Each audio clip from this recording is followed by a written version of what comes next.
1000 பேர் 1000 சொல்லலாம். முடியாதவங்க 1000 விஷயம் பேசலாம். சும்மா வீட்டில் வெட்டியாக இருக்குது அதனால் போகுது, வேலை வெட்டி எதுவும் இல்லை அதனால் போகுது, இதுக்கு என்னப்பா வேலை, சும்மா இங்கிட்டும் இங்கிட்டும் குதிச்சுக்கிட்டு வீடியோ போடுது. அதெல்லாம் தாண்டி வெயிட் லாஸ் அப்படிங்கிறது ரொம்ப முக்கியம்.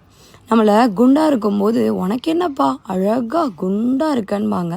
இழைச்சதுக்கப்புறமா என்ன இப்படி சுங்கி மாதிரி போயிட்டேன்பாங்க. 2 நாள் தான் டயட் இருந்திருப்போம், ஐயோ ரொம்ப இழைச்சிட்ட, இதுக்கப்புறம்லாம் இழைக்காத, உடம்பு கெட்டு போயிடும் அப்படின்பாங்க. அதெல்லாம் தாண்டி நம்ம உடம்பை பற்றி நமக்கு தானே தெரியும்.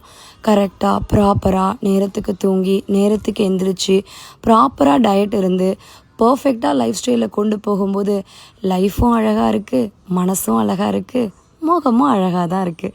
ஸோ என்னோடய ஜேர்னியில் நான் நிறைய காதலை வாங்கியிருக்கேன்.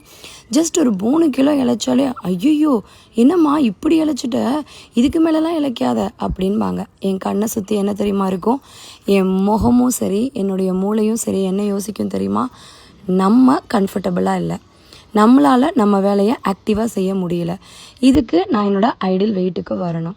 ஸோ என்னோடய ஜேர்னியை 100 kgயில் ஆரம்பித்து ஸ்டில் நான் எதுவும் சாதிக்கலை, எதுவும் பெருசாலாம் பண்ணலை.